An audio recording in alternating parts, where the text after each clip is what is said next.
개학한 지 불과 3일 만에 학교 최고의 미모를 자랑하는 냉미녀 한아름, 가명에게 도난 사건이 발생했다. 몇 켤레의 양말이 사라진 것이다. 늑대처럼 굶주린 남학생들의 시선은 그녀를 당장이라도 잡아먹을 듯 맹렬했지만 정작 한아름은 심각한 남성 혐오증을 앓고 있었다. 그녀는 남학생과 같은 책상에 앉는 것을 극도로 싫어했고 하루 만에 3명의 남학생을 쫓아냈다. 누구든 자신의 물건에 손대는 것을 절대 용납하지 않았다.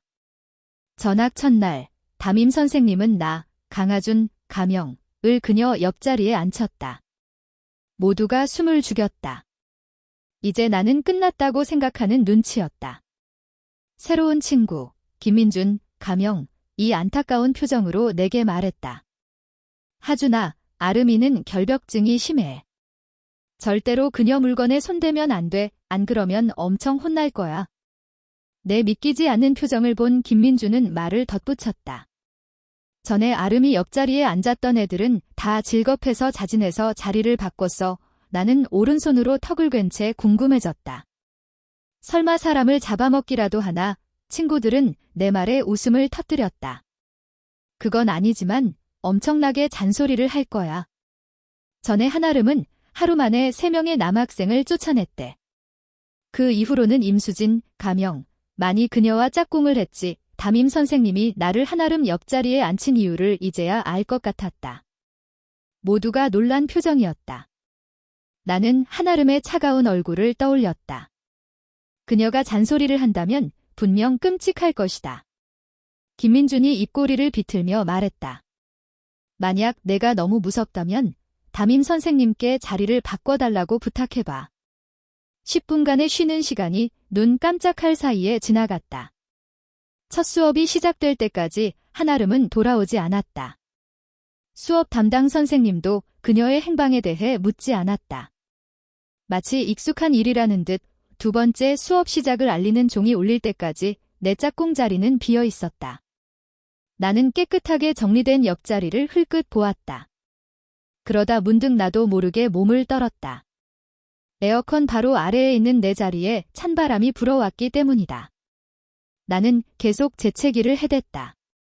그때 작은 그림자가 뒷문을 밀고 들어왔고 의자를 끄는 소리가 들렸다. 두 책상이 살짝 움직였다. 한아름이 돌아온 것이다. 내 시야에 초록색 무언가가 들어왔다. 고개를 돌려보니 한아름이 자신의 교복 자켓을 내밀고 있었다. 입어. 나는 살짝 눈을 크게 떴다. 두 사람의 시선이 잠시 마주쳤다. 한아름이 먼저 시선을 피했다. 늘 차가운 표정의 그녀 얼굴에 약간의 수줍음이 스쳐 지나갔다. 그녀는 훌쩍 코를 들이마시고 허벅지에 놓인 손을 꽉 쥐었다. 내가 추워하는 것 같아서. 깨끗하게 세탁했는데 어젯밤에. 오늘 아직 안 입었어. 놔두면 자리만 차지하고. 춥다면 입어. 감기 걸리지 않게. 결국 나는 한아름의 자켓을 입었다. 정말 추웠고 감기 기운도 완전히 가시지 않았기 때문이다. 아파서 결석하고 싶지 않았다. 또 다른 이유는 한아름의 첫인상이 너무 좋았기 때문이다.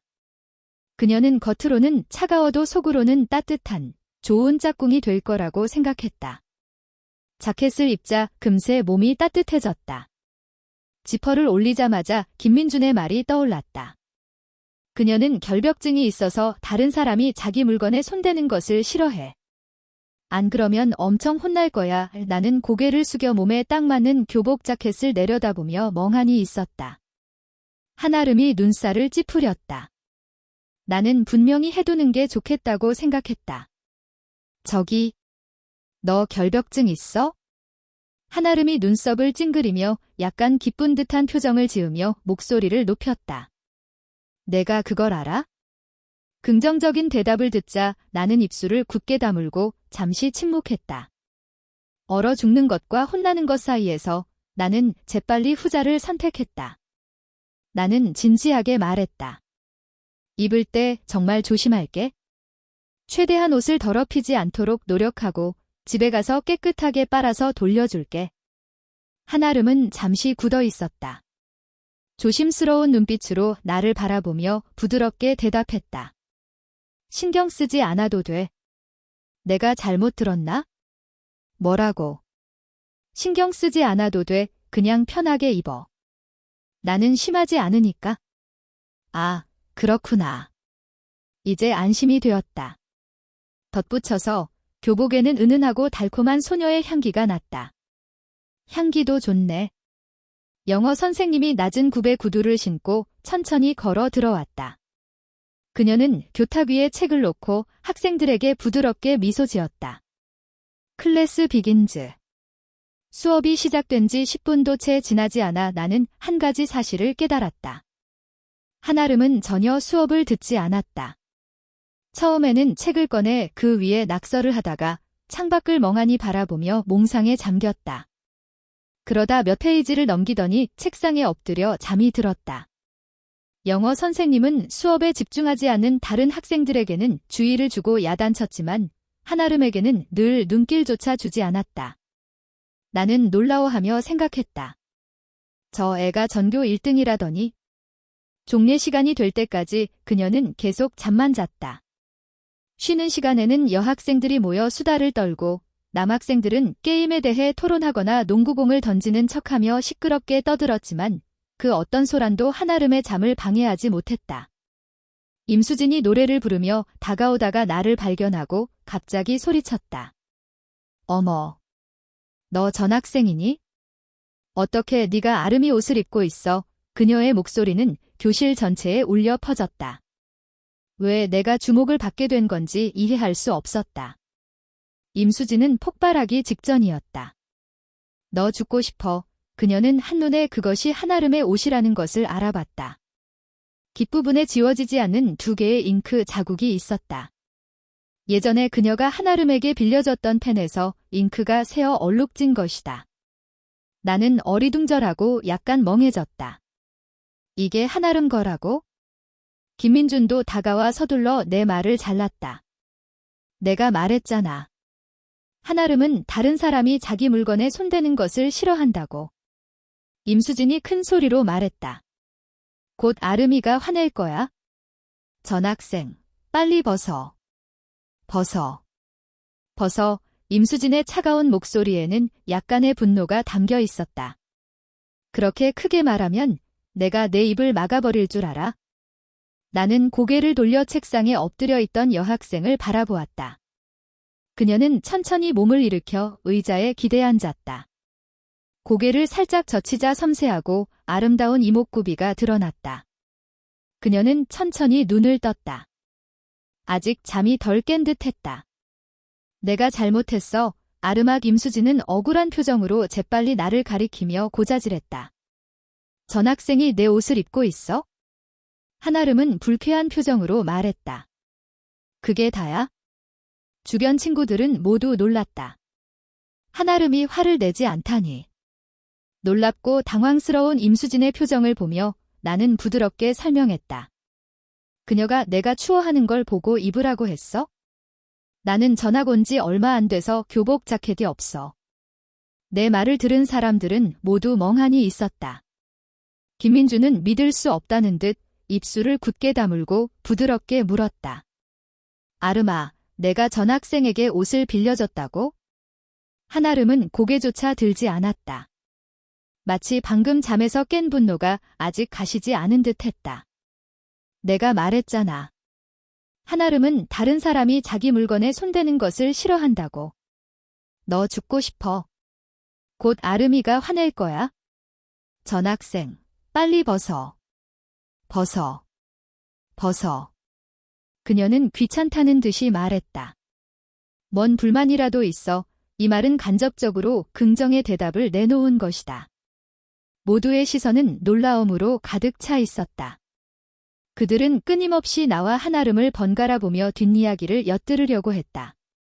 한아름에게 결벽증이 있다더니 새로운 친구에게 먼저 옷을 빌려주다니. 역사적인 순간을 목격한 것이다. 나는 설명이 오히려 역효과를 냈다는 것을 깨달았다. 사람들의 시선은 점점 더 뜨거워졌다. 마치 나를 꿰뚫어 보려는 듯 보다 못해 한아름은 차갑게 말했다. 그만 쳐다봐. 충분히 봤잖아 한마디에 모두가 즉시 고개를 돌렸다. 교실은 순식간에 조용해졌다. 나는 깜짝 놀랐다. 이런 한아름은 정말 학교 일진 같았다. 상황을 통제한 후 그녀는 침착하게 일어나 뒷문으로 걸어 나갔다. 임수진은 여전히 놀란 표정으로 멍하니 나를 바라보며 한아름의 뒤를 쫓아갔다.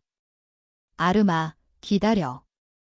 한아름이 떠난 후 교실은 다시 시끄러워졌다. 김민준이 내 자리로 와서 물었다. 하준아, 매점 갈래? 그는 다시 미소를 지었다. 그를 거절할 이유가 없었다. 한아름 외에 처음으로 나에게 친절하게 대해준 사람이기 때문이다. 매점으로 가는 길에 김민준이 물었다. 하준아, 너희 집은 무슨 일 하셔? 전에 어느 학교 다녔어? 실업고등학교의 학비는 매우 비싸기 때문에 대부분의 학생들은 부유한 가정 환경을 가지고 있었다. 그렇기 때문에 서로 처음 만날 때면 가정 환경에 대해 물어보는 것이 일반적이었다. 나는 얼버무리며 대답했다. 레스토랑. 전에 11번 학교 다녔어. 김민주는 고개를 끄덕였다. 우리는 교육 건물을 나섰다. 눈앞에는 매점이 있었다. 그는 화제를 바꿨다. 새 학교는 마음에 들어? 나는 웃으며 말했다. 괜찮아. 김민주는 크게 웃었다. 분명히 좋아하게 될 거야. 혹시 전에 한아름이랑 아는 사이였어? 나는 고개를 저었다. 아니. 전에는 계속 예산에 있었어. 교실로 돌아왔을 때는 종례 시간이 되기 직전이었다. 나는 서둘러 내 자리로 돌아갔다. 한아름은 고개를 숙여 휴대폰 게임을 하고 있었다. 옆에서 나는 소리를 듣고 티나지 않게 동작을 멈췄다. 내가 자리에 앉는 것을 확인하고는 눈꼬리를 가늘게 뜨며 나를 흘끗 쳐다봤다. 한아름의 눈이 빛났다. 나는 미소를 지으며 작은 목소리로 말했다. 아름아, 아까는 도와줘서 고마워. 한아름은 남자와 짝을 하는 것을 싫어한다고 들었다. 그래서 나는 한아름과 친해지고 싶었다. 그녀가 나를 쫓아내지 않도록. 어쨌든 나는 맨 뒷자리에 앉는 것을 정말 좋아하고 겉으로는 차가워도 속으로는 따뜻한 미녀와 짝을 하는 것을 정말 좋아한다. 한아름은 나를 힐끗 보고는 재빨리 고개를 숙여 다시 휴대폰 게임에 집중했다. 아무 말도 없이 나는 영어 숙제책을 꺼내 화학 시간에 영어 숙제를 끝낼 계획이었다. 나는 누군가가 몰래 미소를 짓고 있다는 것을 알아채지 못했다.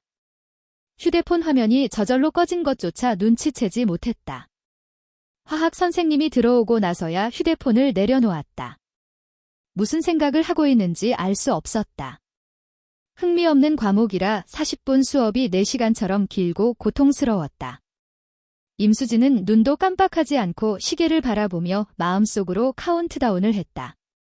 그녀가 속으로 숫자를 세다가 종이 울리는 순간 너무 기뻐서 무심코 망했다 라고 외쳤다. 그러자 화학 선생님의 분필이 그녀의 화학책을 맞췄다. 임수진은 재빨리 일어나 선생님, 잘못했습니다 라고 말했다. 친구들은 이 광경에 익숙해져 있었기 때문에 모두 입을 다물고 입꼬리를 올릴 뿐 아무도 놀라지 않았다. 웃음소리만 간간히 들려왔다. 화학 선생님은 그녀가 전혀 뉘우치는 기색이 없다는 것을 알고 깊은 숨을 2번 쉬었다. 다음 시간에는 서서 수업 들어. 임수진은 야단을 맞고 나서 한아름을 찾아 달려갔다. 아, 아까 왜 그랬는지 모르겠어. 또 사람들이 비웃었어. 이 일 남았는데. 내 말을 듣고 나는 몰래 한아름을 힐끗 쳐다봤다. 그녀는 붉은 입술을 굳게 다물고 눈썹을 살짝 치켜 올렸다. 잘했어. 한아름은 거의 남을 비난하지 않는데. 내 앞에서 체면 좀 차려주면 안 돼. 나는 책장을 넘기며 그들의 대화를 엿들었다. 한아름이 차갑게 말했다. 내가 뭘. 아니, 평소에는 이미지 관리를 엄청 신경 쓴단 말이야. 한아름은 무심하게 말했다. 눈치 못 챘어. 새로운 친구 앞에서 내 이미지 관리를 잘하면 돼. 종례 시간이 얼마 남지 않았다. 모두가 서둘러 집으로 돌아가고 싶어 했다. 종례 시간이 되자마자 밖으로 쏟아져 나갔다. 임수진과 한아름이 학교 정문에 도착했을 때 그녀는 앞에 아는 사람이 있다는 것을 발견했다. 제 강아준 아니야. 종례 시간이 되면 학교 정문에는 자녀들을 데리러 온 다양한 고급 자동차들이 주차되어 있었다. 친구들은 정문에서 기다리기만 하면 되었다. 극히 일부는 다른 문으로 걸어가 그곳에 있는 버스 정류장과 승차 장소로 갔다. 이들은 주로 성적이 우수해서 학비를 면제받은 평범한 가정의 자녀들이었다. 나는 버스 정류장으로 향하고 있었다. 임수진은 무심하게 말했다. 강하주는 버스 타네. 사실 나는 지도의 안내에 따라 승차 장소를 찾고 있었지만 휴대폰 신호가 좋지 않아 사거리를 지나고 나서야 길을 잘못 들어 다시 돌아가야 한다는 것을 알게 되었다. 나는 체념하며 한숨을 쉬었다. 돌아가려고 할 때 반대편에는 짙은 머리카락으로 얼굴을 반쯤 가린 소녀가 서 있었다. 그녀의 교복에는 온갖 그림이 그려져 있었다. 마치 불량 청소년 같았다. 지금 그녀의 얼굴은 꿍꿍이 속으로 가득 차 있었다. 새로 온 훈남이네. 나는 반사적으로 두 걸음 물러섰다. 거리를 두고 싶었고 이런 부류의 사람들과 어울리고 싶지 않았으며 전학 첫날부터 문제를 일으키고 싶지도 않았다. 나는 눈살을 찌푸리며 떠나려고 했지만 그 소녀는 놓아주지 않았다. 내 팔을 잡아당기며 말했다. 이봐, 너에게 말하고 있잖아. 잡아당기지 마. 예의도 없어. 그녀 뒤에 있던 두 소녀가 맞장구 쳤다. 감히 우리 임언니 얼굴을 안 봐? 벙어리냐? 나는 그녀의 손을 뿌리치며 말했다. 놔, 안 그러면 가만 안 둔다. 그 소녀는 거만하게 웃었다. 훈남, 서두르지 말고 위챗 추가해. 그가 놓으라고 했잖아. 안 들려? 차갑고 분노에 찬 목소리가 들려왔다. 나는 고개를 돌려 한아름을 바라봤다. 그녀는 긴장한 표정으로 차가운 눈빛으로 이 소녀들을 쏘아보고 있었다. 임수진도 달려와 말했다. 염님, 너 정말 역겨워. 잘생긴 남자만 보면 달려들고. 부끄러운 줄도 모르고. 한아름은 염님 앞으로 걸어갔다. 그녀의 눈은 분노로 가득 차 있었다. 내가 경고했지?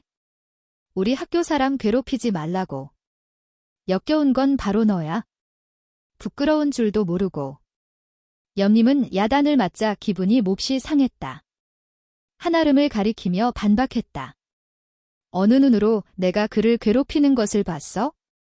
나는 그에게 단 한마디 했을 뿐이야. 내 말을 듣고 나는 눈살을 찌푸리며 그들을 가르치려고 했다. 바로 다음 순간 한아름이 앞으로 나섰다. 만약 아직도 손을 놓지 않으면 나도 가만 안 있을 거야. 염님은 냉소를 지었지만 여전히 손을 놓았다. 한아름은 앞으로 나아가 뺨을 2번 쳤다. 짝 소리가 크게 울렸다. 그녀 뒤에 있던 두 소녀가 즉시 다가왔다. 임언니. 염님은 분노하며 한아름에게 소리쳤다. 너 미쳤어. 나는 이 광경을 보고 완전히 멍해졌다. 멍하니 한아름의 뒷모습을 바라봤다. 그녀는 차갑게 말했다. 너 따위가 그와 말할 자격 없어. 그런 다음 이 냉미녀는 부드럽게 내 손을 잡고 떠났다. 임수진은 몇 걸음 따라오다가 참지 못하고 고개를 돌려 말을 덧붙였다. 들었지? 우리 학교 사람 괴롭히지 마. 염님은 분노에 차서 주먹을 꽉 쥐고 우리들의 뒷모습을 바라봤다. 얼마 걷지 않아 한아름은 멈춰섰다. 나는 고개를 숙여 진심으로 말했다.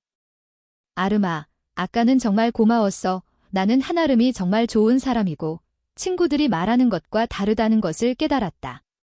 별거 아니야. 한아름은 가볍게 기침을 했다. 너무 적게 말한 것 같아서 말을 덧붙였다. 나에게 너무 감사할 필요 없어. 제가 나중에 너를 괴롭힐 수도 있으니까.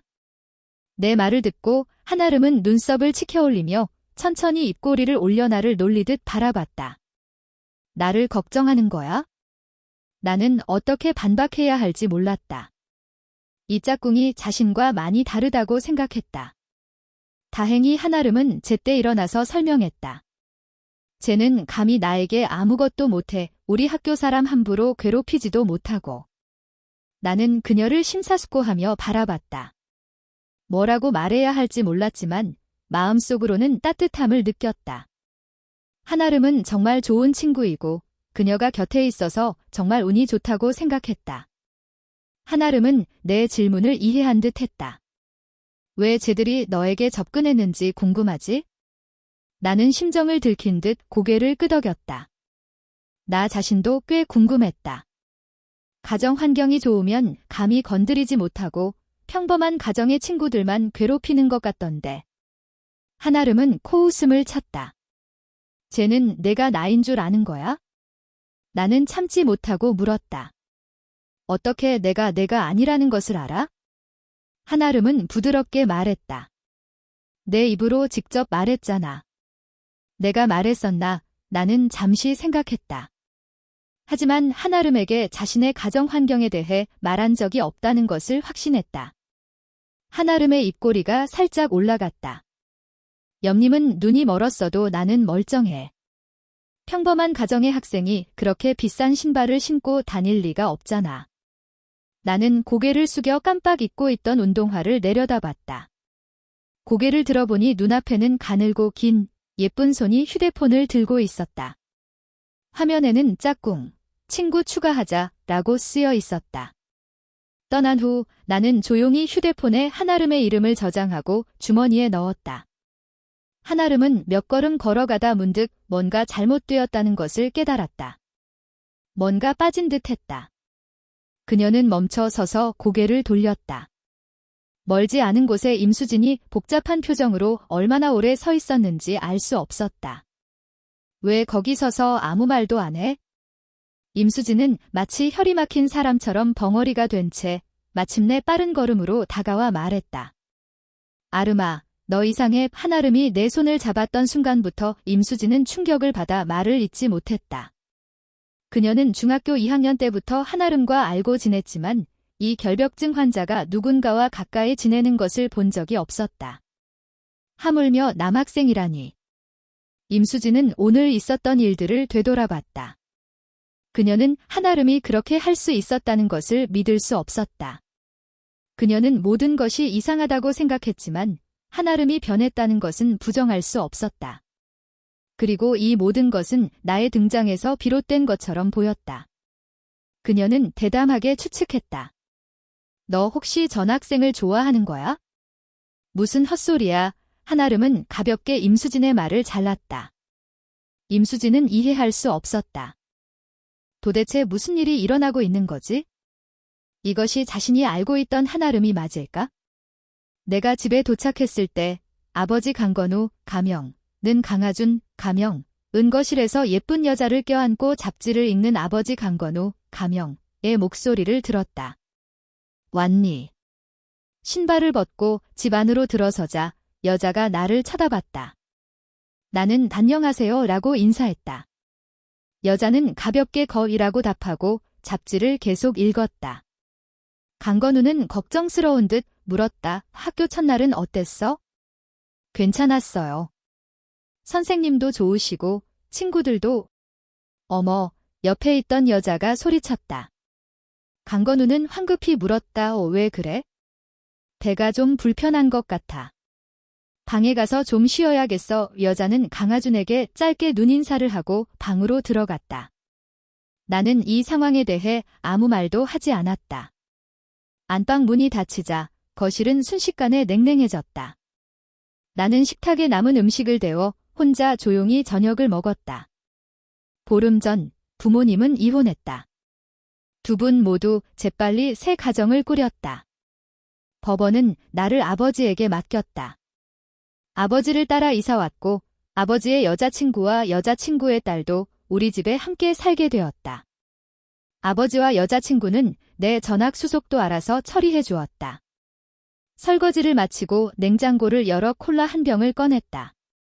콜라를 벌컥벌컥 마시자 탄산이 온몸을 시원하게 해주며 슬픔을 조금이나마 잊게 해주는 것 같았다. 묘하게 기분이 좋아졌다. 다음 날 아침 10시, 전교생이 참여하는 화재 대피 훈련이 실시되었다. 사이렌 소리가 울리자 사람들은 재빨리 운동장으로 달려갔다. 담임 선생님이 이 사실을 알리자 교실에서는 불만이 터져나왔다.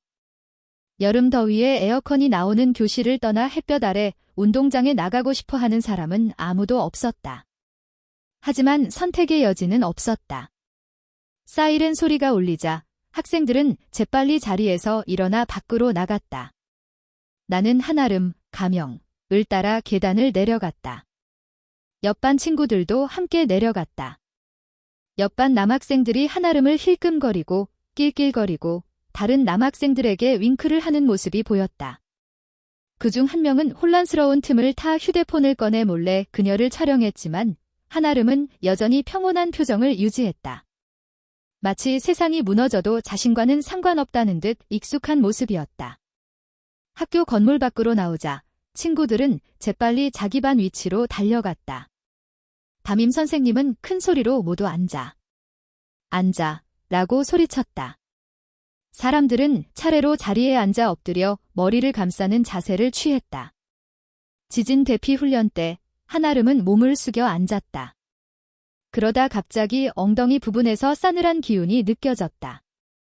그녀는 멈칫하며 반사적으로 뒤돗자락을 잡아당겼다. 뒤돗자락이 허리를 가리지 못해 맨살이 드러날 상황이었다. 한아름은 당황스러움을 느꼈고 두 손으로 뒤돗자락을 잡아당길 수밖에 없었다. 담임 선생님은 반 학생들 앞에 서서 큰 소리로 두 손으로 머리를 감싸세요. 지진 상황에서는 떨어지는 물건으로부터 머리를 보호하기 위해 두 손으로 머리를 감싸야 합니다. 라고 외쳤다.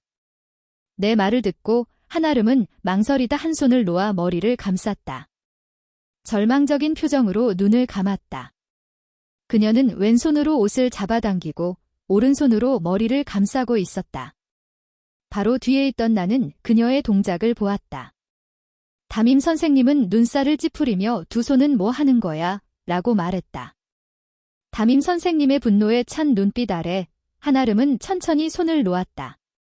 옷자락이 순식간에 올라가 허리 부분이 드러났다. 한아름은 당황스러움을 느껴 감히 고개를 돌리지 못했다. 나와 다른 사람들이 볼까 봐 걱정되었다. 그녀는 입술을 굳게 다물고 고개를 돌릴지 망설였다. 그때 곁눈질로 검은 그림자가 보였다. 나의 그림자였다. 나는 살짝 일어서서 한아름의 뒤로 다가갔다. 두 사람의 그림자가 겹쳐졌다. 한아름이 고개를 돌리자 잘생긴 나의 옆모습이 보였다. 나는 몸을 기울여 그녀 옆에 앉아 먼 곳을 바라봤다. 그저 아주 자연스러운 행동일 뿐이었지만 그녀의 노출된 부분을 제대로 가려주었다. 다른 사람들의 시선을 차단해준 것이다. 한아름은 시선을 거두고 빠르게 뛰는 심장을 억눌렀다. 얼굴도 붉어졌다. 다음 시간은 체육 시간이었다. 더운 날씨를 감안해 체육 선생님은 친구들에게 800m를 한 바퀴 돌게 한 다음 자유시간을 주었다. 나는 풀이 죽어 교실로 돌아와 에어컨을 켜고 휴대폰 게임을 했다. 소설을 읽는데 열중하고 있을 때 갑자기 가자. 구경하러 가자 라는 친구들의 목소리가 들렸다. 고개를 들어보니 친구들이 서로 데리고 가는 모습이 보였다. 나도 궁금해서 일어나 친구들을 따라 밖으로 나갔다. 운동장에서는 사람들이 모여 경기를 구경하고 있었다. 나도 사람들 속으로 뛰어들어갔다. 한아름과 다른 친구들이 팔반과 배구 경기를 한다고 들었다. 자리 맡아놔. 알았지? 반 친구들은 이 말을 듣고 흥분했다. 우리 반과 팔반은 오랜 숙적이지. 가자. 뭘 망설여. 어서 가서 구경하자. 배구 경기. 나는 잠시 멍해졌다. 소설에서 시선을 돌려야 했다. 짝꿍이 배구 경기를 한다니 보러 가야 할까? 게다가 반 친구들도 많이 간다. 나는 창밖을 흘끗 쳐다봤다. 햇볕이 너무 뜨거웠다. 나는 더위 속에서 방금 돌아왔기 때문에 아직 몸이 덮여지지 않았다. 그렇게 생각하며 나는 망설이다가 구경하러 가는 것을 포기했다. 다시 소설에 집중하려고 했지만 집중이 되지 않았다. 나는 자리에서 일어나 조심스럽게 교실 뒷문을 밀었다. 마침 주머니 속 휴대폰이 울렸다. 한아름에게서 온 문자 메시지였다. 어디야?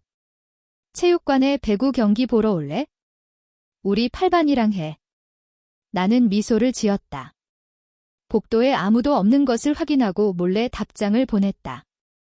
방금 교실에 왔어. 지금 바로 갈게. 이 답장을 마치고 재빨리 복도를 지나 계단을 내려갔다. 매점을 지나갈 때 멈춰 서서 문자를 보냈다. 뭐 필요한 거 있어? 물 사다 줄까? 한아름은 즉시 답장했다. 필요 없어. 내 목까지 밀크티 사놨어.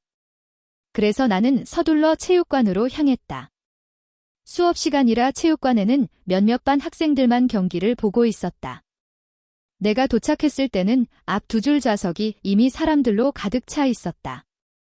나는 앉을 자리를 찾아 두리번거렸다. 그때 임수진이 나에게 손을 흔드는 것이 보였다. 강하준, 이리 와. 그녀는 앞줄에 서 있었지만 내가 보이지 않을까 봐 발을 꼼지락거리며 큰 소리로 외쳤다. 하마터면 넘어질 뻔했지만 옆에 있던 친구가 그녀를 붙잡아 주었다. 자리에 앉자마자 임수진은 나에게 밀크티를 건네주었다. 내 거야. 나는 밀크티를 받아 감사의 인사를 전하고 빨대 포장지를 뜯어 밀크티에 꽂아 한 모금 마셨다. 시원한 밀크티가 온몸에 퍼지며 더위를 쫓아주는 듯 했다. 참, 한아름은 어디 있어? 옷 갈아입으러 갔어? 곧 코트에 나올 거야? 나는 궁금해하며 물었다. 옷 갈아입으러? 그럼 너는 참가 안 해? 이번에는 참가 안 해. 우리 반에 8반이랑 붙고 싶어 하는 애들이 많아서. 저번에 내가 했으니까 다른 애들한테 기회를 주려고. 너도 알잖아. 우리 반이랑 8반은 예전부터 학교 배구 대회에서 1, 2위를 다퉜어. 작년부터 지금까지 한 번도 진 적이 없거든. 항상 앙숙이었지? 코트에서는 우리 반 여자애들 모두 뛰고 싶어 해. 내 말을 듣고 나는 고개를 끄덕이며 이해했다. 그렇구나. 사실 나도 뛰고 싶어 하지만 한아름이 다른 사람들에게 기회를 주라고 했지? 나는 궁금해서 물었다. 그럼 그녀도 참가 안 해? 아름이는 당연히 참가하지. 걔 없으면 우리 반 승리 확률이 절반으로 줄어들어. 게다가 아름이는 배구할 때 코트에서 절대 나가지 않거든. 여기까지 말한 임수진은 갑자기 고개를 돌려 의심스러운 표정으로 나를 바라봤다. 그리고는 나에게 자리를 맡아달라고 부탁하고 밀크티까지 사주다니 그녀가 공놀이를 하고 게다가 너에게 밀크티까지 사주고. 임수진은 나를 뚫어져라 쳐다보며 물었다. 그녀가 너에게 빚진 돈이라도 많아? 나는 임수진의 생각을 따라갈 수 없었다. 그냥 겸사겸사 하는 거 아니겠어? 라고 되물었다. 내 말 제대로 듣고 있는 거 맞아. 임수진은 코웃음을 치며 내 얼굴에서 시선을 거두고 작은 목소리로 중얼거렸다.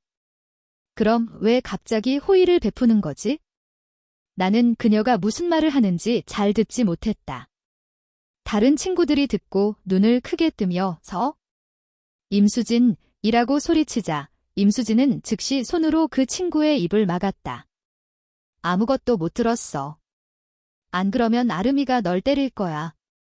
나는 잘 듣지도 못했고 신경도 쓰지 않았다. 밀크티를 한 모금 더 마시다가 문득 문제가 생각났다. 우리 학교에 밀크티 파는 곳이 있었나? 임수진은 득의양양한 표정으로 고개를 저으며 그건 비밀이라 말해줄 수 없어 라고 답했다. 나는 더 이상 묻지 않았다. 세 번째 밀크티를 마실 때 체육관이 약간 시끄러워졌다. 나는 고개를 들어 바라봤다. 한아름과 다른 친구들이 코트로 나오고 있었다. 경기에 참가하는 사람들은 모두 반티를 입고 있었다. 맨 앞에는 한아름이 천천히 코트로 걸어 들어왔다. 탈의실에서 나왔을 때도 한아름은 여전히 차가운 표정을 유지했지만 코트 위에 서자 강렬한 기운을 뿜어냈다. 체육관에 있던 사람들은 일제히 박수를 치며 자신의 반 선수들을 응원했다. 나는 즉시 밀크티를 내려놓고 박수를 치며 한아름이 코트 안으로 들어오는 모습을 주의 깊게 지켜봤다. 내 시선이 한아름의 시선과 마주치자 그녀는 한 걸음 멈칫했다. 무슨 일인지 모르는 한 친구가 그녀를 살짝 밀자 아름이는 당황한 표정으로 시선을 거두고 코트 중앙으로 걸어 들어갔다. 호루라기 소리가 울리자 두 반의 친선 경기가 시작되었다. 친구들의 환호성 속에서 한아름은 계속해서 득점을 올리며 그녀 없으면 우리 반 승리 확률이 절반으로 줄어든다라는 임수진의 말을 증명했다. 말이 끝나기가 무섭게 코트에 있던 한아름이 고개를 돌려 이쪽을 바라봤다. 임수진은 자랑스러운 듯 말했다. 봤지? 내가 맞잖아. 한아름은 나를 흘끗 쳐다보고 숨을 고르며 잠시 쉬라는 신호를 보냈다. 그녀는 심판에게 선수 교체를 요청했다. 잠깐 쉴게요. 임수진은 충격을 받았다. 한아름, 뭐 하는 거야? 한아름은 곧장 이쪽으로 걸어왔다. 수진아, 내가 해. 임수진은 여전히 자리에 앉아 귀를 의심하며 멍하니 말했다. 뭐? 한아름은 덜른 이라고 재촉했다. 임수진은 멍하니 일어나 한아름이 앉았던 자리에 앉았다. 너 어디 아파? 코트에 있던 몇몇 동료들도 와서 물었다. 한아름은 살짝 고개를 기울여 나를 걱정스럽게 바라보고 있는 시선과 마주친 다음 임수진을 바라보며 힘들어. 내가 해라고 대답했다. 내 말을 듣고 임수진은 안심하며 대답한 뒤 몸을 돌려 코트 안으로 뛰어들어갔다. 땀이 땀구멍에서 천천히 스며 나왔다. 나는 한아름을 바라봤다. 그녀는 고개를 살짝 젖힌 채 생수를 마시고 있었다. 나는 걱정스러운 표정으로 물었다. 많이 힘들어? 한아름은 입꼬리를 올렸다. 아니. 코트에서는 경기가 계속되고 있었다. 체육관 안은 시끄러운 소리와 함성, 호루라기 소리가 뒤섞여 매우 활기찬 분위기였다. 임수진은 한아름은 전에는 절대 코트에서 나가지 않았는데 지금은 상태가 안 좋은가 라고 말했다. 한아름의 입꼬리가 즉시 굳어졌다. 거의 이를 악물고 한 글자 한 글자 내뱉었다.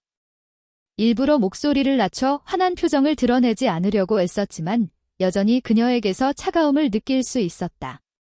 무슨 말 하는 거야? 나는 내가 잘못 말했다는 것을 깨달았다. 아무것도 아냐, 뻣뻣하게 부인했다. 그녀의 이마에서 땀이 땀방울이 되어 떨어지는 것을 보고 주머니에서 티슈 한 갑을 꺼내 화제를 전환할 기회를 엿봤다. 땀 흘리고 있네? 닦을래. 다행히 한아름은 체면을 차려주었다. 그런 다음 티슈를 받아 한 장 꺼내 땀을 닦았다. 더 이상 아무것도 묻지 않았지만 얼굴은 여전히 차가웠다. 나는 초조하게 주위를 둘러봤다. 호기심 어린 시선들이 쏟아지는 것이 느껴졌다. 나는 정말 잘못 말한 것 같았다. 어떡하지? 나는 몰래 한아름을 쳐다봤다. 그녀는 무표정하게 코트를 똑바로 바라보고 있었지만 차가운 눈빛은 정말 경기를 보고 있는 것 같지 않았다. 사과해야 할 것 같다고 생각했지만 소리를 내기도 전에 한아름이 자리에서 일어나 코트에 있는 친구에게 다가가는 것이 보였다. 떠나기 전에 그녀는 이봤지? 라고 작게 말했다. 다른 사람들은 그녀의 뒷모습만 볼 수 있었다. 대체 무슨 일이지? 한아름은 힘들다고 하지 않았나? 왜 다시 코트에 나간 거지? 나는 놀라워하며 그녀의 뒷모습을 바라봤다. 무슨 일이 일어나고 있는지 이해할 수 없었다. 한아름과 임수진이 호흡이 잘 맞는지 모르겠지만 코트에 돌아온 후 한아름은 아까보다 훨씬 잘했다. 임수진은 앞에서 공을 올려주고 한아름은 후위에서 맹공을 퍼부었다. 두 사람은 계속해서 득점을 올렸다. 경기는 계속되고 있었다. 내 옆에는 또 다른 사람이 앉았다. 도자등 가명이었다. 그는 웃으며 왜 여기 있어? 반에 돌아간 줄 알았는데 라고 물었다. 나는 얼버무리며 그냥 구경하고 싶어서 라고 대답했다. 그에게 한아름이 자기를 불렀다는 것을 말하고 싶지 않았다. 나에게 미리 말했으면 자리 맡아놨을 텐데. 다른 사람 귀찮게 할 필요도 없었을 텐데 나는 그와 그렇게 친하지 않았기 때문에 그냥 웃으며 다음 기회에 무라고 말했다. 체육시간 1시간으로는 배구 경기 한 세트를 다 하기에는 부족했다. 종례 시간이 되기 직전까지 경기는 계속되었다. 모두 아쉬워하며 학교 건물로 돌아갔다. 나, 한아름, 임수진을 제외하고. 한 명은 도저히 참을 수 없어서 화장실에 갔고 다른 한 명은 목이 말라서 물을 사러 가야 했다. 내가 체육관에서 나왔을 때 한아름과 임수진은 막 물을 사서 돌아오고 있었다.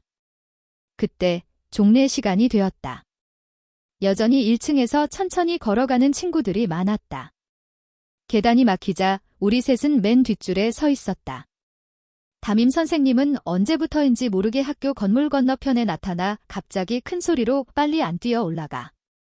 산책하듯이 천천히 걷고 있어. 꼴등으로 들어오는 사람은 방과 후에 운동장 30바퀴 돌기라 라고 외쳤다. 말이 끝나기도 전에 모두 미친 듯이 뛰어 올라갔다. 나는 맨 뒷줄에 서서 한아름과 임수진에게 서둘러 말했다. 빨리 가자. 그러고는 친구들을 따라 뛰어 올라갔다. 임수진은 우리를 따라잡으려고 했지만 2걸음 걷다가 한아름이 수진아, 신발끈 풀렸어 왜라고 외치는 것을 들었다. 임수진은 즉시 멈춰 서서 아래를 내려다봤다. 안 풀렸는데? 너 나 속였지. 그녀는 고개를 돌려봤지만 나는 이미 앞서가고 있었다. 단 2마디 사이에 한아름과 임수진은 꼴등이 되었다. 임수진은 어쩔 수 없다는 듯 말했다.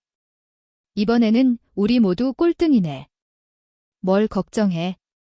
한아름은 천천히 걸어왔다. 내가 이미 2층으로 올라간 것을 확인하고 나서야 안심해. 내가 꼴등으로 들어갈게. 어쨌든 담임 선생님은 너에게 벌을 주지 않을 거야 라고 말했다. 담임 선생님은 교실 문 앞에 서서 차가운 눈빛으로 반 친구들을 쏘아봤다. 임수진의 말처럼 담임 선생님은 꼴등으로 들어온 2사람을 보고 콧방귀를 뀌며 불쾌한 표정을 지었을 뿐 운동장을 돌라는 말은 꺼내지 않았다. 다음 시간은 화학 시간이었다. 화학 선생님은 은퇴를 앞둔 남자 선생님이었다. 선생님은 보온병을 교탁 위에 놓고 천천히 말했다. 이번 시간에는 어제 내준 숙제를 풀겠습니다. 숙제 책을 꺼내세요. 펴세요. 나는 숙제 책을 가져오는 것을 잊어버렸다. 선생님은 맨 앞줄로 가서 옆에 앉은 친구의 책상을 두드렸다. 책 좀 빌려줘. 너랑 짝꿍이랑 같이 봐. 이 책을 빌려준 친구는 온몸이 굳어 부자연스러워졌다. 그러자 선생님은 숙제 안 했지? 라고 가볍게 말했다. 교실 안에서는 여기저기서 웃음소리가 터져나왔다. 나는 웃지 않았다. 나도 숙제를 다 끝내지 못했기 때문이다. 객관식 문제 3개만 풀었다. 나는 재빨리 한아름의 책상을 힐끗 쳐다봤다. 그녀의 숙제책은 내 것보다 더 깨끗했다. 아무것도 쓰여있지 않았다. 나는 문득 미소를 지었다. 화학 선생님은 숙제를 풀기 시작했다. 첫 번째 문제는 보너스 문제였다. 나는 집중해서 들었다. 한아름도 필기를 하기 시작했다. 교실은 조용해졌고 선생님의 강의 소리와 종이에 펜으로 글씨를 쓰는 소리만 들렸다. 나는 이 시간이 정말 흥미롭다고 생각했다. 정답은 C입니다. 이번에는 더 이상 설명하지 않겠습니다. 2번째 문제와 3번째 문제는 모두 B입니다. 이 2문제도 쉬운 문제입니다. 책에 답이 나와 있습니다. 은하는 내가 A를 선택한 2번째 문제를 들여다봤다. 내 미소가 사라졌다. 화학 선생님은 계속 말했다. 4번째 문제는 뭘까요? 친구들은 드문드문 대답했다. A입니다. 다음 문제는 뭘까요?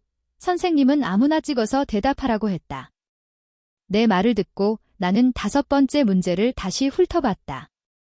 답이 될 만한 것을 찾았다. 강. 선생님의 시선이 나와 마주쳤다. 심장이 쿵쾅거렸다.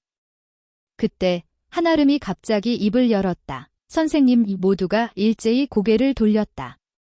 나는 멍하니 짝꿍을 바라봤다. 한아름은 적극적으로 오른손을 들고 부드럽게 말했다. 정답은 D입니다. 맞습니다. 선생님은 만족스럽게 고개를 끄덕였다. 이 문제는 약간 어려울 수 있습니다. 13페이지의 공식을 참고하시면 손 내려. 선생님은 말을 끊었지만 화를 내지 않고 뛰어난 제자에게 드물게 미소를 지었다. 나는 한아름의 숙제장을 다시 쳐다봤다. 여전히 깨끗했고 한 문제도 풀지 않았다. 심지어 선생님이 방금 설명한 문제조차 정답을 적어놓지 않았다. 하지만 그녀는 방금 정답을 맞췄다. 내 입꼬리가 아래로 처졌다. 정말 충격받았다. 알고 보니 사람들은 쓸 필요가 없어서 안 쓰는 것이었고 나는 쓸 줄 몰라서 못 쓰는 것이었다. 하지만 다행히 한아름이 나를 구해줬다. 안 그랬으면 선생님이 내 이름을 불렀을 것이다. 그렇게 생각하며 나는 펜으로 머리를 극적이며 조용히 정답들을 빈칸에 적었다. 그리고 고개를 돌려보니 한아름이 팔꿈치를 책상에 짚고 손등으로 턱을 괴고 있었다. 내가 고개를 돌렸을 때 그녀는 마치 복도를 바라보고 있는 듯 태연한 표정을 짓고 있었다. 마치 방금 일은 아무렇지도 않게 일어난 일이라는 듯. 점심시간에는 기숙사 학생들은 기숙사로 돌아가 낮잠을 자고 통학생들은 교실에 남아 휴식을 취한다. 학교에서 가장 조용한 시간이었다. 교실 안에서는 간간히 발소리만 들릴 뿐 에어컨 돌아가는 소리만 맴돌았다. 나는 책상에 엎드려 낮잠을 잤다. 하지만 잠이 잘 오지 않았다. 눈꺼풀이 마치 중력에 눌린 듯 무거웠다. 억지로 눈을 뜨려고 노력했지만 마치 아주 오랫동안 잠들었던 것 같았다. 하지만 벽에 걸린 시계는 내가 겨우 15분밖에 잠들지 않았다는 것을 알려주었다. 나는 몽롱한 상태로 자리에서 일어나 화장실에 가서 세수라도 해야겠다고 생각했다. 정신을 차리려고 발을 내딛는 순간 갑자기 시야가 흐릿해졌다. 계속해서 걸어가자 균형 감각을 잃고 옆으로 쓰러졌다. 누군가가 내 팔을 붙잡았다. 정신이 혼미한 상태에서 한아름의 목소리가 들렸다. 쿵. 잠시 후 시야가 다시 뚜렷해졌다. 알고 보니 나는 비틀거리며 제대로 서 있지 못하고 땅바닥에 심하게 넘어질 뻔했다. 한아름이 나를 붙잡으려다 같이 넘어졌지만 다행히 내 위로 넘어졌다. 한아름, 괜찮아? 나는 황급히 물었다. 어디 아픈 데는 없어? 한아름은 나를 빤히 쳐다보며 고개를 저었다. 괜찮아. 괜찮다고? 방금 소리 들었는데 뒤에 있던 한 친구가 큰 소리로 말했다. 나는 고개를 돌렸다. 교실에 있던 친구들은 아무도 잠을 자지 않고 일어나 앉아 나를 비웃고 있었다. 나는 당황스러움을 느꼈지만 한아름에게 고마움을 느꼈다. 나는 자리에서 일어나 그녀에게 감사의 인사를 전했다. 하지만 나는 곧 당황했다. 나와 한아름의 자세가 너무 친밀하고 너무 가까웠기 때문이다. 게다가 그녀는 나를 꽉 껴안고 있었다. 나는 그녀를 놓아주고 싶지 않았다. 나는 입을 열어 한아름에게 먼저 손을 놓으라고 말하려 했다.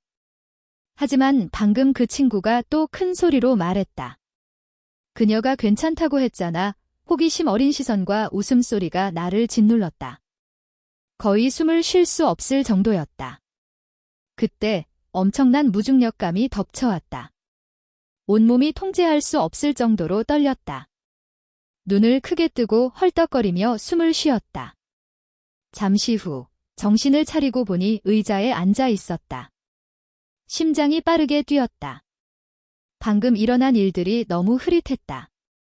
알고 보니 꿈을 꾸고 있었던 것이다. 나는 컵 뚜껑을 열어 물을 한 모금 마셨다. 이 엉망진창인 꿈은 대체 뭐지? 짝꿍, 한아름은 여전히 자고 있었다. 그녀는 팔에 턱을 괴고 옆얼굴을 내 쪽으로 향하고 있었다. 나는 멍하니 그녀를 바라봤다. 꿈속에서 나를 꽉 껴안고 있던 한아름이 떠올랐다. 나는 참지 못하고 그녀에게 가까이 다가가 얼굴을 쳐다봤다. 혹시 꿈을 꾸고 있는 걸까? 하지만 인정할 수밖에 없었다. 보면 볼수록 한아름은 더 예뻤다. 오뚝한 콧날, 깨끗하고 매끄러운 피부, 섬세하고 아름다운 이목구비. 나는 눈을 깜빡였다. 갑자기 눈앞에 있던 사람이 눈을 떴다. 맑고 검은 눈동자에 멍하니 서 있는 내 모습이 비쳤다. 몽롱한 눈빛은 아직 잠에서 덜 깬 듯했지만 동시에 장난기가 가득했다. 완벽하게 들킨 것이다. 진실된 당황스러움에 심장이 더 빠르게 뛰었다. 지금 두 사람의 거리는 꿈속과 거의 흡사했다. 나는 재빨리 몸을 바로 세웠다. 이제 확실히 알 수 있었다. 이건 꿈이 아니었다. 무슨 짓이야? 한아름이 조용히 물었다. 나는 머리를 극적이며 방금 막 잠에서 깬 척하며 작은 목소리로 말했다. 방금 잠에서 깼어. 알고 있어. 한아름이 나를 쳐다보며 말했다. 내가 깨어났을 때 책상이 흔들렸거든. 나는 할 말을 잃었다. 약간 당황스러움을 느꼈다. 왜 훔쳐봤어? 다른 애들 자는 거 방해할까봐. 한아름은 일부러 목소리를 낮춰 약간의 달콤함과 매혹적인 분위기를 풍겼다. 왜냐하면 나는 숨을 들이쉬었다. 왜냐하면 내 피부가 너무 예뻐서라고 감히 말할 수 없었다. 마음속으로 넋을 놓고 바라봤기 때문에 엉겁결에 아무 말이나 짓거렸다. 그냥 너는 무슨 팩 쓰는지 궁금해서. 한아름은 코웃음을 쳤다. 입꼬리를 살짝 올리고 귓불이 약간 붉어졌다. 그러고는 내게 가까이 다가와 작은 목소리로 말했다. 나는 햇빛 마스크팩을 자주 써. 공기 마스크팩도. 그녀의 숨결이 귓가에 닿았다. 애매모호한 거리에 심장이 더 빠르게 뛰었고 귓불도 붉어지기 시작했다. 다행히 여전히 점심시간이라 반 친구들은 모두 잠을 자고 있어서 아무도 우리를 눈치채지 못했다. 한아름은 말을 마치고 자리에서 일어나 조용히 밖으로 나갔다. 나는 휴대폰을 꺼내 셀카 모드를 켰다. 과연 내 얼굴은 붉게 물들어 있었다. 이거 완전 역습당했잖아. 오후 두 번째 시간은 정보 수업이었다. 첫 수업이 끝나자마자 몇몇 친구들은 참지 못하고 서둘러 밖으로 나갔다. 가자. 빨리 가서 자리 맡아. 이번에는 꼭 에어컨 옆자리에 앉아야지. 기다려. 친구들이 차례로 컴퓨터실로 향했다. 나는 여전히 자리에 앉아 숙제를 천천히 하고 있었다. 왜 그렇게 서두르는 거지? 임수진이 다가와 그런 나를 보고 참지 못하고 말했다. 강하준, 너 완전 모범생이네. 그녀의 목소리를 듣고 나는 하던 일을 멈추지 않고 고개도 들지 않은 채 대답했다. 그냥 숙제를 집에 가져가서 하기 싫을 뿐이야. 임수진은 웃으며 고개를 돌려 한아름에게 가자. 컴퓨터실에 가자, 라고 불렀다. 한아름은 고개를 숙여 휴대폰 게임을 하고 있었고 하던 일을 멈추거나 고개를 들지 않았다. 잠깐만. 임수진은 우리를 쳐다보며 어쩔 수 없다는 듯한 표정을 지었다. 너희들은 나랑 얘기할 때 나 좀 쳐다보면 안 돼? 그때 나는 마지막 문장을 막 쓰고 펜을 내려놓고 숙제장을 덮었다. 고개를 들어 웃으며 컴퓨터실이 어디야? 라고 물었다. 저쪽 건물 5층, 왼쪽 첫 번째 방. 말을 마치자마자 임수진은 한아름이 휴대폰 화면을 끄고 고개를 돌려 나를 바라보는 것을 알아차렸다. 내가 일어나서 컴퓨터실로 가려고 하자 임수진은 즉시 눈치채고 손가락을 튕기며 한아름이 일어설 때 나에게 말했다. 잠깐만 기다려. 우리가 데려다 줄게. 우리가 그곳에 도착했을 때는 컴퓨터실이 거의 꽉 차 있었다. 맨 뒷줄에만 내 자리가 비어 있었다. 다른 자리들은 여기저기 몇몇 자리가 비어 있을 뿐이었다. 나는 왜 이 내 자리에 아무도 앉지 않는지 궁금했다. 임수진은 웃으며 설명했다. 여기는 내 자리랑 아름이 자리거든. 나는 내 옆에 앉은 한아름을 쳐다봤다. 두 자리 옆에 빈 두 자리는 뭐야? 혹시 자리가 내 자리나 필요한 거야? 걔들은 아름이 옆에 감히 못 앉거든. 한아름이 고개를 돌려 나를 쳐다보며 차가운 눈빛으로 앉으라고 간단하게 말했다.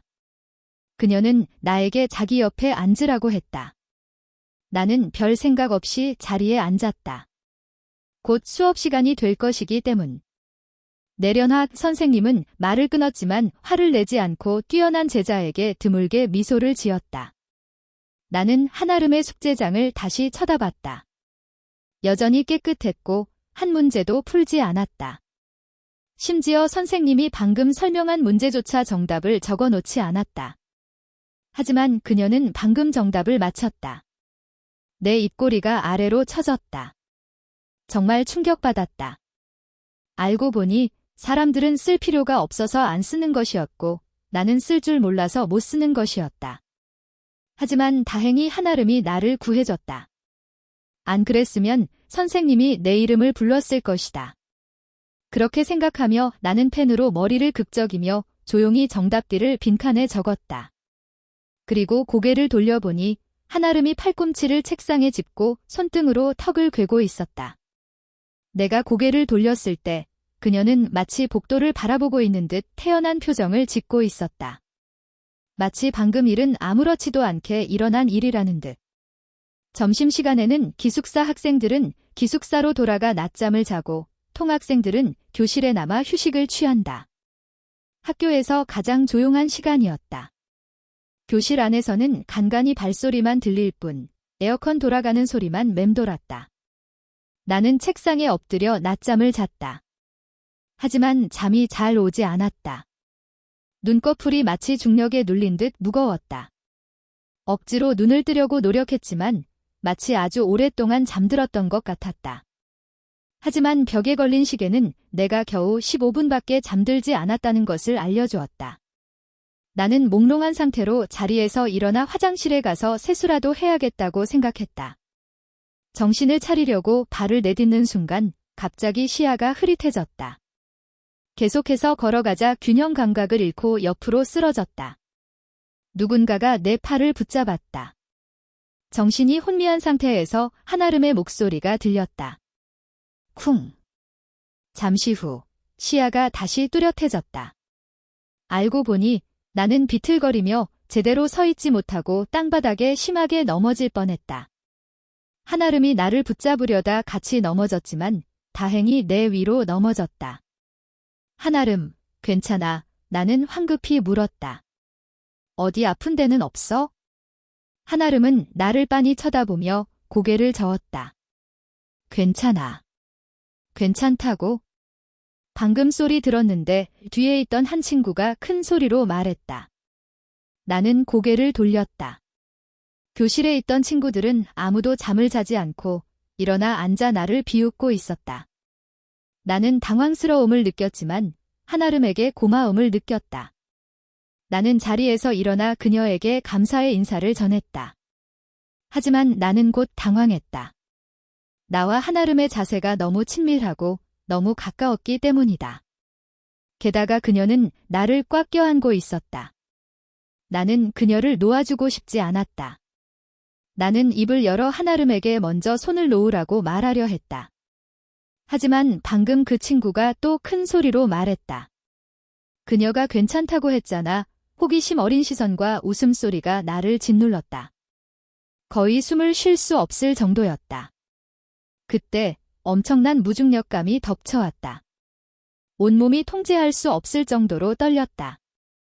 눈을 크게 뜨고 헐떡거리며 숨을 쉬었다. 잠시 후 정신을 차리고 보니 의자에 앉아 있었다.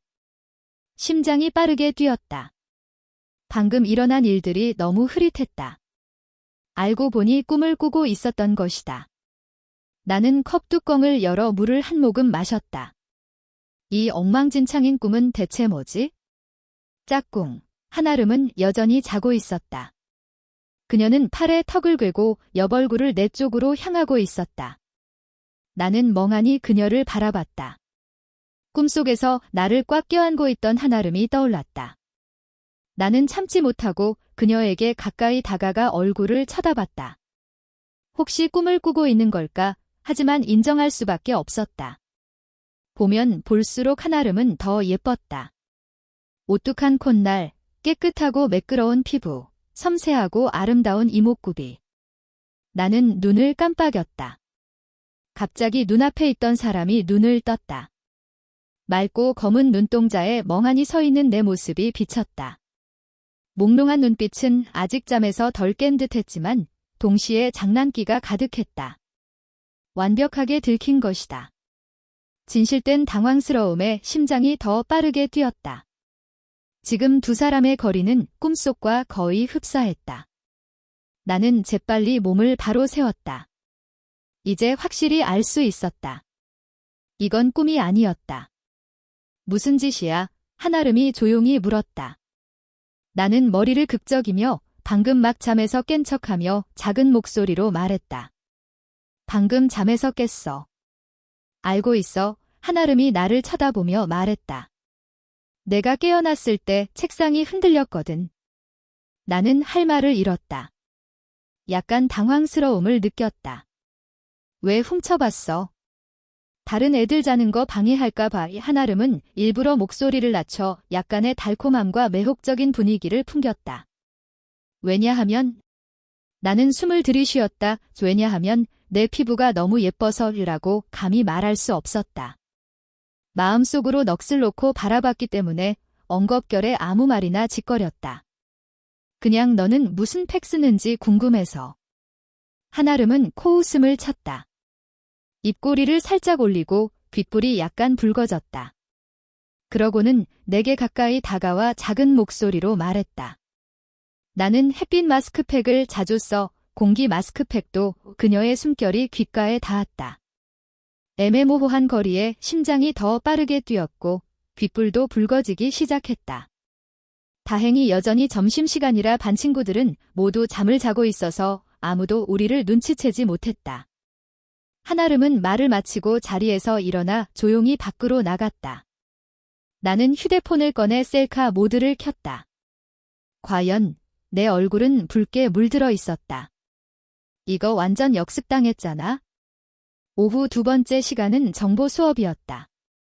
첫 수업이 끝나자마자 몇몇 친구들은 참지 못하고 서둘러 밖으로 나갔다. 가자. 빨리 가서 자리 맡아. 이번에는 꼭 에어컨 옆자리에 앉아야지. 기다려. 친구들이 차례로 컴퓨터실로 향했다. 나는 여전히 자리에 앉아 숙제를 천천히 하고 있었다. 왜 그렇게 서두르는 거지? 임수진이 다가와 그런 나를 보고 참지 못하고 말했다. 강하준, 너 완전 모범생이네. 그녀의 목소리를 듣고 나는 하던 일을 멈추지 않고 고개도 들지 않은 채 대답했다. 그냥 숙제를 집에 가져가서 하기 싫을 뿐이야. 임수진은 웃으며 고개를 돌려 한아름에게 가자. 컴퓨터실에 가자 라고 불렀다. 한아름은 고개를 숙여 휴대폰 게임을 하고 있었고 하던 일을 멈추거나 고개를 들지 않았다. 잠깐만. 임수진은 우리를 쳐다보며 어쩔 수 없다는 듯한 표정을 지었다. 너희들은 나랑 얘기할 때 나 좀 쳐다보면 안 돼? 그때 나는 마지막 문장을 막 쓰고 펜을 내려놓고 숙제장을 덮었다. 고개를 들어 웃으며 컴퓨터실이 어디야? 라고 물었다. 저쪽 건물 5층, 왼쪽 첫 번째 방. 말을 마치자마자 임수진은 한아름이 휴대폰 화면을 끄고 고개를 돌려 나를 바라보는 것을 알아차렸다. 내가 일어나서 컴퓨터실로 가려고 하자 임수진은 즉시 눈치채고 손가락을 튕기며 한아름이 일어설 때 나에게 말했다. 잠깐만 기다려. 우리가 데려다 줄게. 우리가 그곳에 도착했을 때는 컴퓨터실이 거의 꽉 차 있었다. 맨 뒷줄에만 내 자리가 비어 있었다. 다른 자리들은 여기저기 몇몇 자리가 비어 있을 뿐이었다. 나는 왜 이 내 자리에 아무도 앉지 않는지 궁금했다. 임수진은 웃으며 설명했다. 여기는 내 자리랑 아름이 자리거든. 나는 내 옆에 앉은 한아름을 쳐다봤다. 두 자리 옆에 빈 두 자리는 뭐야? 혹시 자리가 내 자리나 필요한 거야? 걔들은 아름이 옆에 감히 못 앉거든. 한아름이 고개를 돌려 나를 쳐다보며 차가운 눈빛으로 앉으라고 간단하게 말했다. 그녀는 나에게 자기 옆에 앉으라고 했다. 나는 별 생각 없이 자리에 앉았다. 곧 수업 시간이 될 것이기 때문. 이거 놔. 선생님은 팔을 잡고 애원하는 반 친구들을 뿌리치고 화를 내며 교탁을 두드렸다. 지금 너희들이 수업을 듣는 거야. 내가 듣는 거야. 듣고 싶지 않으면 당장 나가. 나가. 나는 침착하게 고개를 숙이고 선생님이 마지막 문제를 풀 때까지 기다렸다가 앞서 풀었던 문제들의 풀이 과정을 다시 적었다. 임수진은 조용히 고개를 돌렸다. 이전에는 이런 일이 있을 때 한아름이 몰래 빠져나가면 그녀도 따라가곤 했다. 하지만 지금 한아름은 조용히 앉아 고개를 숙이고 내가 필기하는 모습을 바라보고 있었다. 임수진은 어쩔 수 없이 고개를 돌려 선생님이 마지막 문제를 풀기를 얌전히 기다렸다. 7분 후 종이 울렸다. 나는 책가방을 정리하고 고개를 들었다. 임수진은 배가 고픈 듯 신음하고 있었다. 배고파서 돼지 한 마리라도 잡아먹을 수 있을 것 같아. 먹을 수 있다면 좋겠다. 한아름이 대꾸했다. 나는 웃음을 터뜨렸다. 마침 왕호연, 가명, 이 다가오는 것이 보여 함께 밥을 먹으러 가자고 했다. 우리도 빨리 가자. 지금 식당에는 사람이 엄청 많을 거야. 밥 먹다가 쓰러지겠어? 내가 막 일어서려고 하자 갑자기 다시 자리에 앉아 한아름을 쳐다보며 작은 목소리로 물었다. 내 초콜릿 좀 나눠줘도 될까? 한아름은 나를 똑바로 쳐다보며 작은 목소리로 말했다. 내 거잖아. 마음대로 해. 확실한 대답을 듣고 나는 책상 서랍에서 초콜릿을 꺼냈다. 초콜릿 먹을 사람. 임수진은 거리낌 없이 초콜릿 하나를 집어 포장지를 뜯으며 말했다. 어머, 이거 아름이가 산 거 아니야? 나는 고개를 끄덕였다. 신기하게도 오늘 아침에 호연이가 준 초콜릿이랑 똑같아. 한아름은 잠시 굳어 있었다. 그 초콜릿이 왕호연이 준 것이라는 것을 알고 마음이 훨씬 편해졌다. 그녀는 살짝 미소를 지었지만 곧 걱정스러워졌다. 그럼 여동생은 누구지? 먹을래? 나는 한아름에게 초콜릿 하나를 건네주었다. 그녀는 일어나 바다 가방에 넣었다. 밥 먹으러 가자. 그러고는 우리는 함께 식당으로 향했다. 지금은 점심시간이라 식당 자리가 거의 꽉 차 있었다. 나는 창가 근처에 비어있는 테이블 하나를 가리키며 저기 먼저 자리 맡아 놓을게 라고 말했다. 임수진은 잠시 멍하니 있었다. 쟤는 아직도 모르는구나. 한아름은 남자랑 같이 밥 먹지 않는다는 것을. 필요 없어. 그녀가 말을 다 끝내기도 전에 갑자기 뒤에서 무언가가 밀려왔다. 수진아, 밥 가지러 가자. 안 그러면 맛있는 거 다 팔린다. 그러고는 한아름은 나를 쳐다보며 말했다. 뭐 먹고 싶은 거 있어? 내가 사다 줄게. 내 말을 듣고 왕호연은 곧장 줄을 서 있는 곳으로 갔다. 나는 머리를 극적이며 멋쩍게 웃었다. 아무거나 괜찮아. 고기만 있으면 돼. 한아름과 임수진이 밥을 사서 테이블에 놓자 다시 국을 가지러 갔다. 이 광경을 본 주변 친구들은 계속 쳐다보며 궁금해하는 눈빛을 보냈다. 왕호연은 태연하게 내 옆에 앉았다. 내가 무슨 표정을 지어야 할지 몰라 강하준, 왜 그래? 라고 물었다.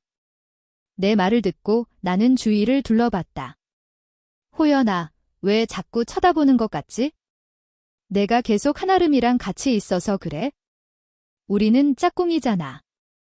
같이 앉는 게 당연하지 않아? 왕호연은 입꼬리를 올렸다. 지금은 수업 시간도 아니잖아. 게다가 한아름은 남자랑 같이 밥 먹는 거 싫어하잖아. 나는 몹시 당황했다.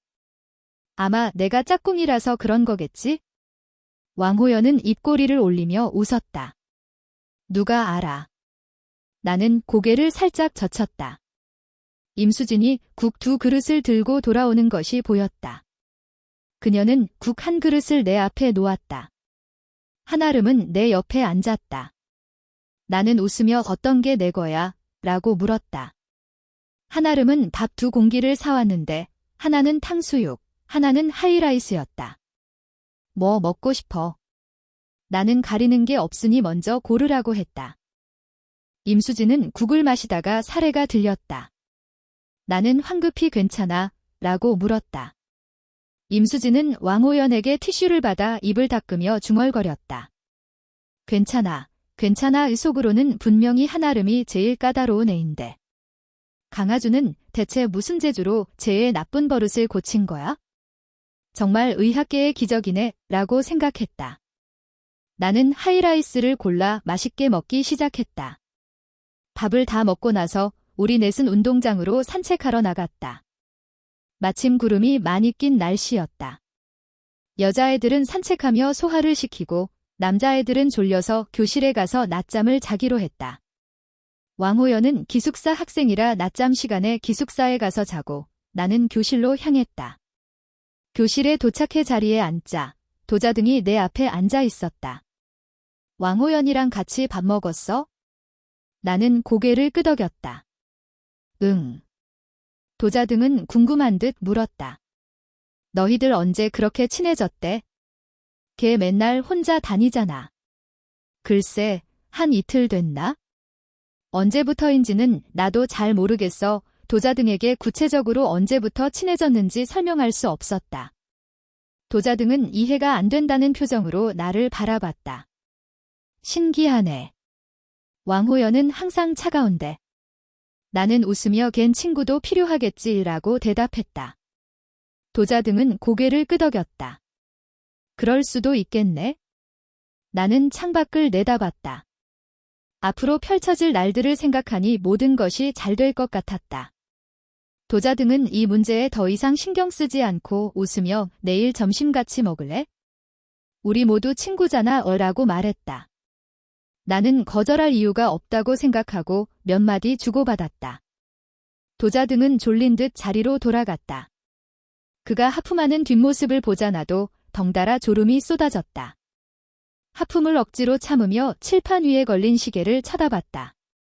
거의 12시 30분이었다. 한아름과 친구들은 아직 돌아오지 않았나? 딸깍 의 뒷문이 열리는 소리가 들렸다. 나는 고개를 돌렸다. 한아름과 임수진이 돌아오고 있었다. 자리에 앉자마자 한아름은 책상 위에 놓인 책들을 정리하고 나를 힐끗 쳐다봤다. 아직 앉아? 나는 휴대폰을 꺼내 작은 목소리로 너 기다리고 있었어 라고 말했다. 한아름은 하던 일을 멈췄다. 갑자기 웅얼거렸다. 뭐? 곧 낮잠 시간이 될 것이기 때문에 대부분의 친구들은 엎드려 자거나 작은 목소리로. 왕호연은 적당한 핑계를 대고 자리를 떴다. 임수진은 코를 실룩거렸다. 아름아, 우리 집에 가서 밥 먹을래? 내가 특별히 맛있는 거 준비해 달라고 부탁해놨어. 저녁에 배불리 먹고 마시고 영화도 같이 보자. 한아름이 작은 목소리로 말했다. 오늘 밤 맘껏 즐겨야지. 자리에 앉자마자 소청엽, 가명, 은 나를 쳐다보며 물었다. 오빠, 새 학교는 어때? 분명히 위챗에서 3번이나 물어본 질문이었다. 나는 어쩔 수 없다는 듯 그녀를 바라보며 다 좋아해라고 대답했다. 그러니까 나에게 문자를 안 하는 거구나. 소청엽은 여전히 포기하지 않았다. 나는 그녀를 쳐다보며 어쩔 수 없다는 듯 말했다. 문자 보냈잖아. 넌 능동적으로 보내는 게 뭔지 몰라? 소청엽은 두 사람의 대화창을 열었다. 비록 두 사람이 매일 대화를 나누지만 대부분 소청엽이 일부 비디오 링크를 공유하거나 몇 가지 질문을 하는 것이었다. 나는 가끔 몇 마디 대답하고 어떤 때는 보고 나서 답장을 잊어버리기도 했다. 하지만 그것도 괜찮다는 것을 알고 있었다. 소청엽은 여전히 매일 몇 통씩 문자를 보낼 것이기 때문이다. 그녀의 공유는 내가 답장을 하지 않는다고 식지 않을 것이다. 오빠는 나에게 아직 말 안 했잖아. 학교는 휴대폰 못 가져간다면서 소청엽의 기숙학교는 학생들이 휴대폰을 가져갈 수 없도록 금지하고 있었다. 학부모와 연락하려면 선생님의 허락을 받아야 학교 전화기를 사용할 수 있었다. 소청엽은 걱정스러운 듯 말했다. 오빠, 부모님께는 말하지 마. 나는 코웃음을 쳤다. 어차피 지금 나는 하루에 부모님께 2마디밖에 못해. 차 안은 갑자기 조용해졌다. 분위기가 갑자기 냉랭해졌다. 소청엽은 즉시 쾌활한 목소리로 말했다. 새 학교에서 혹시 누가 오빠를 괴롭히면 나에게 말해. 괴롭히는 놈 있으면 내가 가만 안 둬. 그녀의 모습에 나는 웃지 않을 수 없었다. 나에게 말하면 어쩔 건데? 너는 어린 여동생이잖아. 뭘 할 수 있겠어? 설마 싸우기라도 할 거야? 당연히 아니지. 소청엽은 날카로움을 거두고 말했다. 집에 가서 아빠에게 말해서 오빠를 우리 학교로 전학 보내달라고 할 거야? 나중에는 내가 오빠를 지켜줄게. 내 말을 듣고 나는 따뜻함을 느꼈다. 이 진실되고 열정적인 사랑에 마음이 따뜻해지면서도 안타까웠다. 나는 미소를 지으며 살았어. 그럼 혹시 누가 괴롭히면 말할게 라고 대답했다. 혹시 누가 오빠를 괴롭히는 놈 있어? 왠지 오빠가 괴롭힘 당하기를 바라는 것 같아. 소청엽은 연신 손을 내저었다. 오빠, 나는 그런 뜻이 아니야. 내 말을 듣고 나는 한숨을 쉬며 진지하게 말했다. 나는 여기서 정말 잘 지내. 친구들도 나를 잘 챙겨줘. 정말 즐거워. 말을 마치자 머릿속에 한아름의 모습이 떠올랐다. 그러고 나서 왕호연과 다른 사람들이 떠올랐다. 만약 새로운 짝꿍이 흠잡을 데 없는 미녀라는 것을 미리 알았더라면 더 일찍 전학 오지 않은 것을 후회했을 거야. 집에 도착하니 소가남, 가명, 이 푸짐한 저녁 식사를 준비해 놓았다. 막 요리를 마쳤는지 긴 치마로 갈아입고 머리도 단정하게 빗어 넘겼다. 그녀는 매우 섬세한 여성이었다. 아마 그것이 강우이가 그녀를 좋아하는 이유일 것이다. 그녀는 친어머니와는 완전히 달랐다. 나는 그녀가 국을 떠주면서 소청엽의 성적에 대해 묻는 것을 바라봤다. 그녀의 눈은 미소를 띠며 휘어지고 딸에 대한 사랑과 자부심이 숨김없이 드러났다. 청엽이는 항상 저를 안심시켜줘요. 성적도 좋고 행동도 바르고 학부모 참관 수업에 갈 때마다 상장을 너무 많이 가져와서 다른 학부모들이 질투할 정도예요. 나는 끼어들지 않고 조용히 경청했다. 국을 다 마시자 강우이가 갑자기 물었다. 하준아, 요즘 학교에 시험 있어? 나는 가볍게 대답했다. 없어요.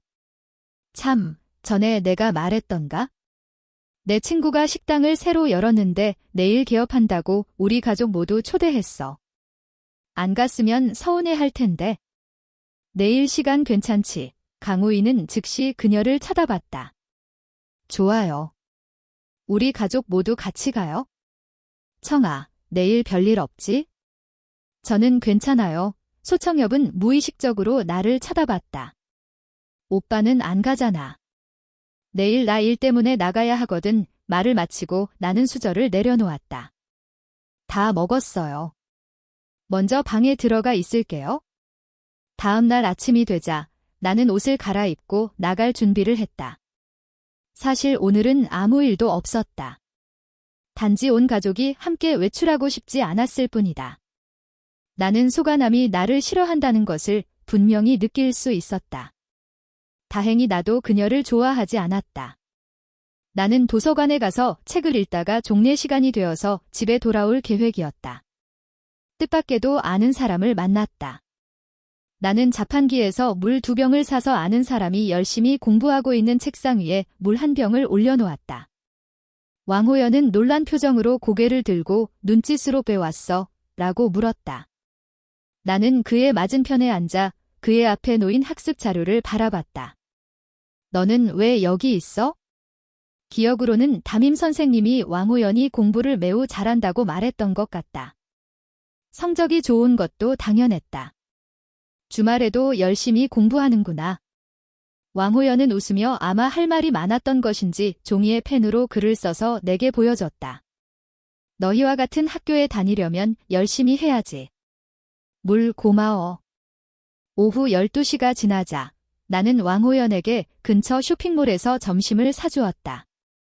갑작스러운 만남이라 더 기뻤다. 두 사람은 쉴 새 없이 이야기를 나누었고 오후에는 수업을 빼먹고 새로 개봉한 SF 영화를 보기로 결정했다. 음식을 기다리는 동안 왕호연은 위챗에 글을 올렸다. 다른 곳에서 금요일 밤 밤샘 영화 감상. 한아름은 임수진의 집에서 밤을 새우고 있었다. 거실에서 잠이 깬 그녀에게 가정부가 다가와 두 사람의 점심 식사를 막 끝냈다고 인사를 하고 떠났다. 한아름은 고개를 끄덕이고 임수진의 방으로 들어갔다. 임수진은 막 세수를 마치고 누워서 위챗을 보고 있었다. 한아름을 보자 임수진은 여전히 휴대폰을 든 채 왕호연이 1분 전에 올린 게시물을 보고 있었다. 임수진은 숨을 들이쉬었다. 아름아, 너 왕호연 게시물 봤어? 정신 나갔어. 한아름은 그녀에게 신경 쓰지 않고 몸을 돌려 밥 먹을 준비를 했다. 임수진은 큰 소리로 말했다. 그 녀석 강아준 사진 올렸어. 누군가 급제동을 걸고 재빨리 고개를 돌려 확인했다. 잠깐만 기다려봐. 나도 볼래. 임수진은 웃음을 참지 못하고 간이 더 커졌네. 안 본다더니. 갑자기 다시 보고 싶어졌어. 라고 말했다. 한아름은 가볍게 코웃음을 쳤다. 뭐 좀 확인하려고. 임수진은 낄낄거렸다. 정말로 갑자기? 한아름은 더 이상 아무 말도 하지 않았다. 위챗 게시물에는 사진 한 장만 있었다. 설명은 없었지만 배경과 사진을 올린 시간을 보면 우리가 식당에서 밥을 먹고 있다는 것을 분명히 알 수 있었다. 한아름은 사진을 3번이나 보고 계속 확대했다. 그러고 나서야 휴대폰을 임수진에게 돌려주었다. 쟤들 어디 있는지 알아? 임수진은 웃으며 내가 사생활 침해하는 스토커로 보여 라고 말했다. 그냥 물어본 거야? 한아름은 사진 속 배경을 가리켰다. 여기 낯이 익은데? 임수진은 의아한 듯 말했다. 낯이 익으면 뭐해? 여기 프랜차이즈잖아. 어디 지점인지 내가 어떻게 알아? 그리고 왜 꼭 쟤들이 어디 있는지 알아야 하는데? 설마 아름아, 너 설마 쟤들 찾으러 갈 생각이야? 한아름은 아무 말도 하지 않았다. 태도가 긍정적이었다. 임수진은 어쩔 수 없다는 듯 말했다. 그럼 왕호연한테 물어볼게. 정말 이해가 안 되네. 강하준이 도대체 무슨 매력이 있어서 너